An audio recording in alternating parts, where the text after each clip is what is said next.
70. It's an age that carries weight, not just in years but in meaning. It's the moment when society subtly starts to shift its gaze, when the world assumes you're slowing down, stepping back, settling into the background. But what if they're wrong? What if 70 isn't the beginning of the end, but the start of something extraordinary? I want to tell you a story. A few months ago, I attended a reunion. 50 years since high school. 50 years since we were young. Restless, and convinced that old age was something that happened to other people. We walked into that room expecting to see old friends. But what we saw instead was a glimpse into two very different futures. John and Richard had once been inseparable, both strong, athletic, always the first to push past their limits. They had raced each other up staircases, wrestled over who could run faster, jump higher, live bigger. But now, 50 years later, they were no longer equals.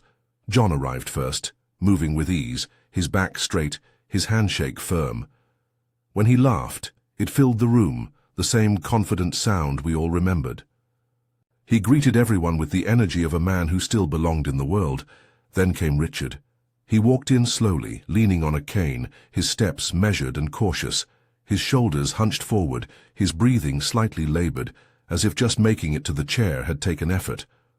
When he spoke, his voice was quieter, his words carrying a weight they never had before. At one point, John clapped him on the shoulder and said, "Remember how we used to race up those stairs after practice?" He laughed, expecting Richard to join, but Richard shook his head, smiling weakly. "I don't take the stairs anymore. My doctor says it's too much on my heart." The room fell silent. No one said anything, but we all felt it, that unspoken realization that life had drawn a line between them. One still strong, still moving forward, the other slowing down, retreating, and it made me wonder, what makes the difference? Why do some people reach 70 and still feel alive while others start to fade? The answer isn't in wealth or luck, it's in the small things, the things we often take for granted. Can you still climb a flight of stairs without gasping for air? Can you remember what you ate for lunch yesterday? Can you balance on one leg for 10 seconds? Do you still laugh? The kind of deep, full laugh that makes your stomach ache? Do you have friends you can call, people who truly know you? Can you still cook a meal for yourself? Something that nourishes both body and soul? These aren't just small victories. They are signs that you are still in control of your life, that you are still thriving. And if you can't do all of them, then it's time to change that. Because 70 isn't the end of the road, it's just another milestone. And the choice is yours. Will you let life shrink around you, or will you fight for every single day? Let's talk about what it really means to win at aging. Let's make sure you're not just getting older, you're living. Frank never thought much about staircases. They were just there, an unremarkable part of life. You climbed them, you descended them, you never gave them a second thought. Until one day when he saw his neighbor Tom standing at the base of their apartment building staircase, staring up like it was a mountain too steep to climb. Frank was 72. Tom was only a year older, but today the difference between them felt immeasurable. Frank had just come back from his morning walk, taking the stairs two at a time, feeling the familiar burn in his legs, but never stopping, never struggling. Meanwhile, Tom hesitated at the first step, gripping the handrail, his breath already uneven. "I'll wait for the elevator," Tom finally muttered, forcing a chuckle, but his eyes betrayed something deeper. Defeat. Frank wanted to tell him that it wasn't too late, that he didn't have to accept this version of himself. But he knew the truth. The battle wasn't just physical, it was mental. The moment you start believing you can't do something, you stop trying. And when you stop trying, you start losing. That night, Frank sat at his kitchen table thinking about the small moments that shape a person's life. He thought about the way Tom had looked at the stairs, not as an obstacle, but as a reminder of what he had lost. And Frank knew staying strong isn't about vanity, it's about independence, it's about living on your own terms. Years ago, Frank had made a promise to himself. He had seen his father grow frail, become dependent on the others for the simplest tasks. He had watched a man who once carried him on his shoulders struggle just to lift his own weight. Frank had told himself then, as a young man, that he would fight for his body, that no matter how old he got, he would keep moving. So he did. He never stopped walking. He took the stairs when he didn't have to. He stretched every morning. He did squats while brushing his teeth. Small things. Insignificant, maybe. But now, at 72, those small things meant everything. They meant he could still chase after his granddaughter in the park. They meant he could carry his own groceries, rearrange his own furniture, live in his own home without needing help. And most importantly, they meant that when he reached the bottom of a staircase, he didn't hesitate.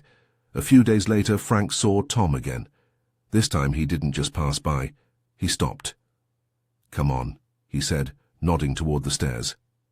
Tom sighed. "Frank, I can't." Frank crossed his arms. "You can. One step at a time." Tom hesitated. But then, maybe because Frank was standing there, maybe because some small part of him still believed he could, Tom lifted his foot and took the first step. Then another. He gripped the handrail tightly, his breath shaky, his legs unsure. But he was moving. By the time they reached the second floor, Tom was breathing heavily. "This is embarrassing," he muttered. Frank shook his head. "No, this is progress." And it was. Because the hardest part of aging isn't the body changing, it's believing that change means the end. But it doesn't have to. Strength isn't just about lifting weights or running marathons. Sometimes strength is just deciding to keep climbing. Frank knew that better than anyone. And as he watched Tom take another shaky step, he realized something else. Victory doesn't always look like winning. Sometimes it just looks like refusing to quit. Margaret sat at the dining table, tapping her fingers against the wood, a faint smile playing on her lips. Across from her, her grandson Noah twirled a spoon between his fingers, his eyes playful. "Grandma," he said, leaning forward, "what did you eat for lunch yesterday?" Margaret chuckled. "Is this a test?" Noah grinned. "Kind of." Without missing a beat, she answered. "Grilled salmon, steamed asparagus, and a baked potato with butter. And for dessert, a slice of apple pie. Homemade, of course." Noah raised his eyebrows, clearly impressed. "Not bad, Grandma. You've got a sharper memory than I do." Margaret laughed, but she knew the truth. This wasn't just memory. This was a lifetime of paying attention, of savoring moments that others let slip away. She had always believed that food was more than just fuel. It was connection. It was tradition. It was a way of remembering. That's why she could recall her meals so clearly, not just what she ate, but where she was, how it tasted, who was sitting across from her.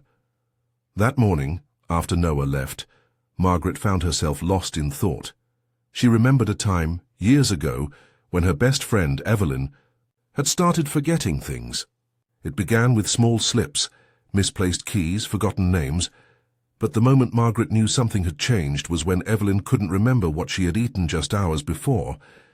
They had been sitting at a cafe, sipping coffee, when Margaret asked, "How was your breakfast?" Evelyn hesitated, her brow furrowed. I don't remember." Margaret had tried to laugh it off. "Too delicious to recall, huh?" But Evelyn didn't laugh. She just stared down at her hands, a flicker of something, fear, frustration crossing her face. And Margaret understood. That was the beginning. And soon Evelyn wasn't just forgetting meals, she was forgetting faces, memories, pieces of herself. Margaret watched as the vibrant, sharp-witted woman she had known for decades slowly faded, lost in a fog that she couldn't fight her way out of. That day in the cafe had stayed with Margaret. It had been a quiet warning, a reminder that memory is not guaranteed, that it must be nurtured, protected, cherished. So Margaret did just that. She kept her mind engaged, not just with books and puzzles, but with life itself. She cooked every day, not because she had to, but because she wanted to. She memorized recipes, experimented with new flavors, challenged herself to recall every ingredient she used. She took mental snapshots of every meal, paying attention to the colors, the textures, the way each bite made her feel. She didn't just eat. She experienced. One afternoon, as she was preparing lunch, she heard a knock at the door. To her surprise, it was her neighbor, Mrs. Callahan, looking uncertain. "I heard you still do all your own cooking," Mrs. Callahan said. "I used to love to cook, but I've stopped. I forget things sometimes, Ingredients, steps. It's frustrating. Margaret saw the same flicker in Mrs. Callahan's eyes that she had seen in Evelyn's all those years ago. "Come in," Margaret said, motioning toward the kitchen. "Let's cook together." And so they did. They chopped vegetables, measured spices, tasted as they went. They talked about recipes from their mothers, about the first meals they had ever made. And somewhere between the simmering broth and the scent of fresh rosemary, Margaret saw it. The way Mrs. Callahan's eyes lit up when she recognized a familiar smell, the way she laughed when she got the seasoning just right. By the time they sat down to eat, Mrs. Callahan sighed contentedly. "I'll remember this," she said. Margaret smiled. "That's the trick. Keep making meals worth remembering. Because memory, like anything else, needs to be exercised. It needs to be fed, nurtured, used. And if remembering what she ate yesterday meant she could hold on to the richness of her life a little longer, Margaret would savor every single bite." David never thought about balance until the day he lost it. It happened so fast. One moment he was reaching for a book on the top shelf, the next his foot slipped, his body wobbled, and he went down hard. The shock of hitting the floor wasn't as painful as the realization that followed. He hadn't fallen because he was weak. He had fallen because he had lost control. Lying there, catching his breath, he remembered his father's words from years ago. "A man who loses his balance loses everything," his father had once said, steadying himself on one leg as he demonstrated a martial arts stance. At the time, David had laughed it off. He was young, strong. Balance was something he never thought he'd have to work for. But now at 73 he understood. After the fall, his doctor had given him a simple test. "Stand on one leg for 10 seconds, she said. It sounded easy enough, but as David lifted his foot, he felt it immediately.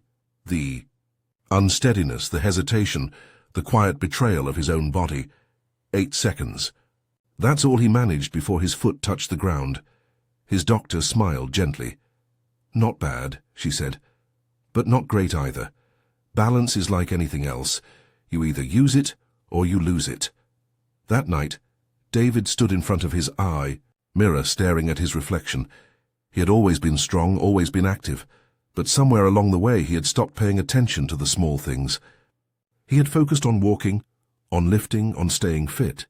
But balance, that had felt unnecessary. Until now. So he started. Every morning before he poured his coffee, he stood on one leg while the machine brewed.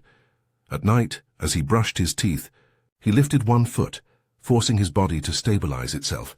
At the grocery store he carried his bags without letting himself lean. It was frustrating at first. His muscles trembled, his mind doubted. But slowly, something shifted. One evening his granddaughter Lily came over. She was 6, full of energy, always hopping, skipping, standing on one foot just because she could. "Grandpa, can you do this?" she asked, balancing on one leg with her arms stretched out like a little flamingo. David smiled. "Let's see," he said. He lifted his foot. 5 seconds, 7, 10, 15. He held it steady, feeling the control return, feeling something deeper than just strength, confidence. Lily clapped. "You're really good at that." David laughed, but inside he felt something stronger than pride. He felt capable, because balance isn't just about standing on one foot. It's about staying in control of your body, your movement, your independence. It's about catching yourself before you fall, about trusting your own strength. A week later, when his doctor tested him again, he reached 10 seconds with ease. "Looks like someone's been practicing," she said, impressed. David just nodded, because he knew the truth. Balance isn't something you think about until it's gone, and once you lose it, getting it back isn't just about standing steady. It's about standing strong. Helen sat on her porch, rocking gently in her chair, the late afternoon sun casting long shadows across the yard. The scent of freshly brewed tea lingered in the air as her best friend Ruth sat beside her, flipping through an old photo album. The pages were worn, edges curled from years of being touched, examined, remembered. "Oh, look at this one," Ruth said, holding up a picture of them in their 20s, dressed in bright floral dresses, their arms wrapped around each other. laughing uncontrollably. "Do you remember what we were laughing about?" Helen squinted at the photo and then suddenly it hit her. The memory unfolded like an old film reel in her mind, vivid and alive. "We had just tried to bake a pie for your mother's birthday," Helen said, chuckling, "and we were so sure we didn't need a recipe. We ended up with a soupy mess. That smelled like burned sugar and regret." Ruth burst out laughing. "That's right, your brother took one bite and told us it tasted like sorrow and bad decisions." Helen laughed so hard she had to wipe a tear from the corner of her eye. It felt good. It always did. Laughter had been a constant in her life, even when things weren't easy. She had laughed through the awkward years of youth, through the exhaustion of raising children, through the heartache of losing her husband. It wasn't that life had always been kind. It hadn't. But laughter had been her shield, her medicine, her way of saying, "I am still here." She remembered the time she had slipped on ice outside the grocery store. People had gasped, rushing to help, but she had been the first to start laughing. "I went down faster than my stock market investments," she had joked, waving off their concern. It hurt, of course, but in that moment she had chosen humor over humiliation. And somehow that made all the difference. Her doctor once told her that laughter wasn't just good for the soul, it was good for the body. It reduced stress, improved circulation, even strengthened the immune system. Helen didn't need science to tell her that. She felt it. Whenever she laughed, truly laughed, she felt lighter, younger, alive. One evening, as she sat with her granddaughter Emily, watching an old comedy film, Emily turned to her and said, "Grandma, you laugh more than anyone I know." Helen smiled. "That's the secret, sweetheart. Laugh often and life won't feel so heavy." Emily thought for a moment, then asked, "Do you think Grandpa still laughs in heaven?" Helen's throat tightened, but she didn't let the sadness settle. Instead, she smiled softly. "I like to think so. I think he watches us and laughs every time I do something ridiculous." Emily giggled. "Then he must be laughing all the time." Helen pulled her granddaughter close, warmth spreading through her chest, because in the end laughter wasn't just about joy. It was about resilience. It was about finding light in the darkest places, about refusing to let life weigh you down. It was a choice to keep going, to keep smiling, to keep embracing the ridiculous, wonderful, unpredictable mess of being alive. And as long as she could still laugh, Helen knew she was winning at life. Thomas sat alone in his living room, the hum of the television filling the silence. The house, once alive with conversation and laughter, now felt too big, too empty. His wife had passed 3 years ago, his children had their own families, and the friends he once saw every day had either moved away or, in some cases, simply drifted out of touch. For a while he told himself he was fine. He convinced himself that solitude was just part of aging, that he had lived his years of noise and activity and now it was time for quiet. But quiet had a way of turning into loneliness, and loneliness had a way of settling into the bones, making everything feel heavier. One evening, as he sat at his kitchen table, staring at a dinner made for one, he reached for his phone. His fingers hovered over the screen. Who would he even call? Would they want to hear from him after all this time? Before he could talk himself out of it, he dialed an old friend's number. "Well, well, Thomas," a familiar voice answered. "I thought you got lost or something." Thomas chuckled, the sound feeling almost foreign in his own throat. "Maybe I did, but I'm finding my way back." The next day they met for coffee. One meeting turned into 2, then 3. Soon, Thomas found himself reconnecting with more old friends, reaching out instead of waiting for someone to find him. He joined a local book club, started walking with a neighbor in the mornings, even took up a painting class at the community center, where he met people who, like him, had once thought they were too old to make new connections. One afternoon, as he sat at a small cafe, laughing over an old story with a group of friends, he realized something. He felt alive again. The weight of loneliness had lifted, replaced by something lighter, something warmer, because relationships, no matter how big or small, are what tether us to life. They remind us of who we are, of where we've been, of the fact that we are never truly alone unless we choose to be. That night, as he sat at his kitchen table once more, he looked down at his plate. Same meal, same house. But this time, it didn't feel empty, because he knew that tomorrow, and the next day, and the day after, that he had somewhere to be, people to see, conversations to share, and as long as he had that, he had everything. Linda stood in her kitchen, rolling up the sleeves of her worn-out apron, the same one she had used for decades. The air smelled of garlic and fresh basil, and the familiar rhythm of chopping onions filled the space. Cooking had always been second, nature to her, something that felt as natural as breathing. But tonight, as she reached for the heavy cast-iron skillet, a thought crept in. What if one day she couldn't do this anymore? She had seen it happen before. Her sister, Marion, had once been the best cook in the family, famous for her Sunday roasts and delicate pastries. But after a fall and a slow decline in strength, Marion had stopped cooking altogether. Meals became frozen dinners, take-out containers, and eventually food delivered by caregivers.